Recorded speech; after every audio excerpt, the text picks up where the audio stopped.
Hey guys, Jamie at the Summer Rain channel, welcome back. So today we're making something that I've been wanting to make for a very long time. So we are actually making a bath bomb cupcake. The cool thing about this is the bottom part of the cupcake is a bath bomb, and then the top part is actually a solid bubble bath. So I really wanted to make sure that the frosting served a purpose and it wasn't just something pretty on our bath bomb. So I made it with some surfactants so we can turn it into a bubble bath. Now, I did something kind of cool with the video. So I get a lot of questions about the recipe in my videos. I will post that down in the description box below. There's also a link to my blog so you can get it there to print out. And this time I put it on the video, so let me know what you think about that. Like if you like it, I will do that for my videos moving forward. I thought it might just be a little bit easier with it popping up on the screen for you. So let me know what you think about that. I did want to mention that when you're making this, you want to give yourself a little bit of time. So the bath bomb part, after you make like the cupcake bottom, you're going to have to give it 24 hours to dry before you can like unmold it and use it. And then the frosting, after you frost your cupcake, you're going to need to give it another like full day for that to harden up. So make sure that you give yourself a little bit of time when you're making these. Not that they're super difficult, they just need time to harden up for you. I did want to let you know, so when you pipe your bath bomb and when you do the cupcake top, make it a little bit bigger than you kind of want it to be, like a little bit taller, because it is going to settle down just a bit as it dries. So make the top a little bit higher, and then when it settles down, it'll actually be like how you want the cupcake to look. Another thing that I want to tell you, so when you're mixing the bubble frosting, you're gonna notice that it's very thick. Like it is so thick, it's barely able to like get a spatula to mix it up. Keep mixing it because after a few minutes, it starts to thin out. So the consistency is actually gonna change as you're doing it. And once you get to like a consistency where you're like, hey, I could pipe this, then start piping. Don't worry about like, I need to rush and I need to get this done right away. You have plenty of time to work with the frosting before it's gonna harden up. Like I said, it takes about a day to harden up. Without further ado, let's dive in and let's just make these adorable cupcakes. So we're gonna go ahead and grab a bowl, add our baking soda, citric acid, cream of tartar, Epsom salt, and then we're gonna grab a heat-safe container and we're gonna pop in our shea butter. We're gonna go ahead and melt this on a double boiler. Now that our shea butter is melted, we will go ahead and add it to the dry ingredients.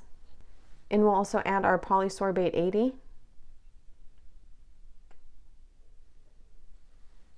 And lastly, we will add our Monkey Farts fragrance oil.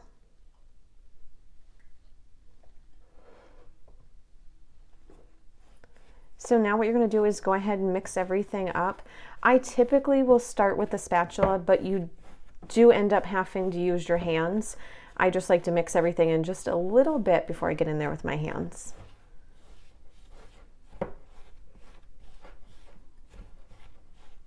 And before I do, I'm going to add a bit of purple mica powder, and then we can kind of mix it all together at the same time.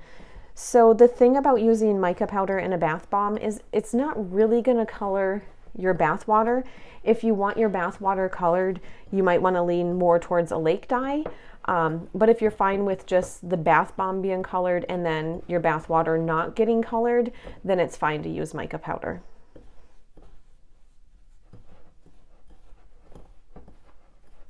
And I think I want just a touch more purple.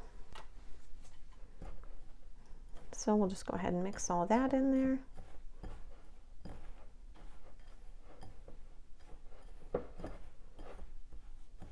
And as I'm mixing, I don't know if you can tell, I'm kind of squeezing too, just to break up any clumps. Like sometimes you'll have little clumps of baking soda, so you can kind of just squeeze at the same time.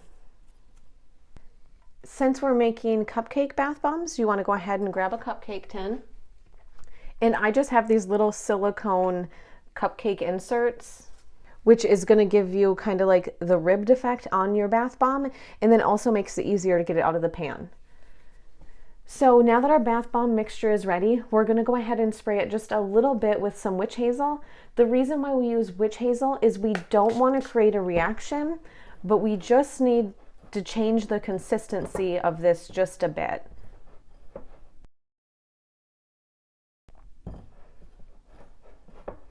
Now, I always spray just a little bit, and then if you have to add more, that's fine. It's better to have not enough in there and have to add than to put too much. Now, the way that you test it to see if you're at the right consistency is if you squeeze it and you drop it, it kind of stays together. So as you can see there, it stays in its form. So we're fine to go ahead and mold this. And what you want to do is just put it in your cupcake tin and really press down. So normally you'd have like a regular bath bomb mold that kind of squishes it together. Because we don't have that, we have to really push down with our fingers. And I'm gonna grab another cupcake thing.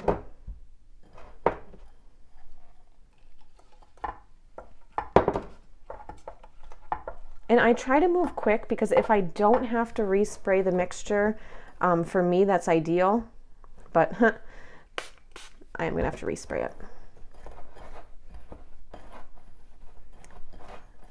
Sometimes if you spray it too much, you wind up with some fizzing, and we don't want that. We don't want our bath bombs to activate before it's time.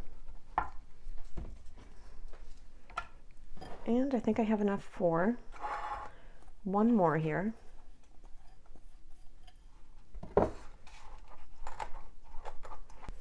Now you could unmold these now, but I just leave them right in the tin because it's easy for me to move them off the counter, and I allow them to dry for 24 hours. Then what we'll do is we will come back, we'll unmold them, and then we'll start the frosting.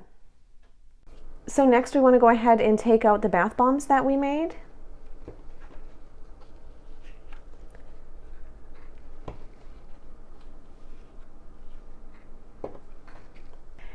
And then what I like to do, so I don't want a bunch of crumbles on my bath bomb, so the edges in those molds can sometimes be crumbly. So I just gently wipe my finger around it and break any of those clumps off. Like right here where I got it, you can tell it isn't very thick.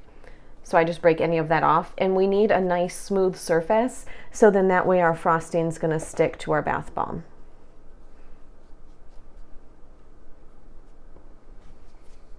And then we'll go ahead and set these off to the side for right now.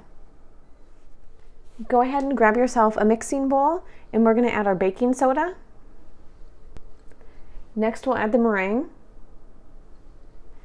SLSA. Now when you're putting this in, make sure you do it really close to the container because it can kind of poof up and get in your lungs just a bit. And then we'll go ahead and add our liquid surfactant. And at the same time, we're going to add our Monkey Farts fragrance oil. And then we're just going to go ahead and give this a good mix. It's going to take just a few minutes to get this to mix in all the way for you. And it's not something I'd really want to mix with my hands. Normally I dive right in and mix with my hands, but this I'll just use the spatula. Now, you have to think about what we're going for with the frosting. So we need something that's going to be thin enough for us to be able to pipe, but then we need it to solidify. So we need it to become hard so our frosting on top of the cupcake stays intact. So we're going for a thick consistency that can hold its shape, but not so thick that you can't pipe it.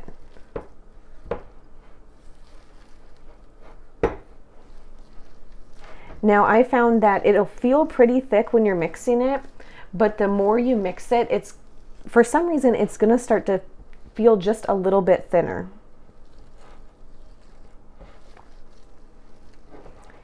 And when I'm mixing it, I'm kind of pushing down because I have little bits of baking soda that haven't mixed in all the way, so I'm just trying to smush up any of those that I have in there. Now that we have our frosting fully mixed, I'm going to go ahead and set this off to the side for right now. And we're going to go ahead and grab a piping bag and a tip. Now this is the biggest tip that I have, but you really want to get kind of as big of a tip as you can. This was just the size that I happen to have here, so I'm going to go ahead and use that. Personally, I would rather use one that's just a little bit bigger, but like I said, this is the one that I had here, so I'm going to go ahead and use this.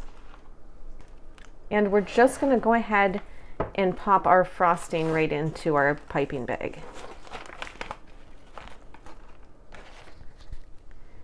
Now, it's a lot easier to get something into a piping bag if you put the piping bag into a cup, so I'm just using like a travel coffee cup. I'm just going to put it in there and push down just a bit.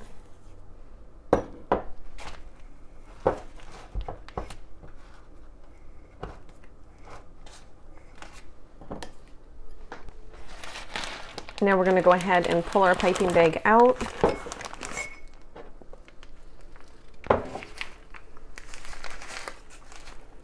And then we're going to go ahead and squeeze out any air that might be in there.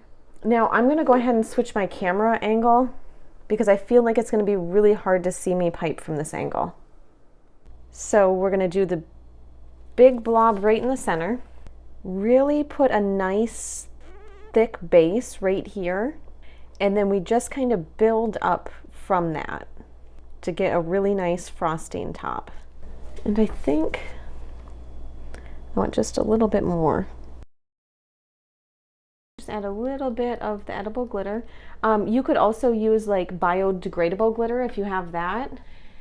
And that is how you make your own bath bomb cupcakes. I hope you enjoyed the video. I hope you have as much fun as I did making these cupcakes. Bye!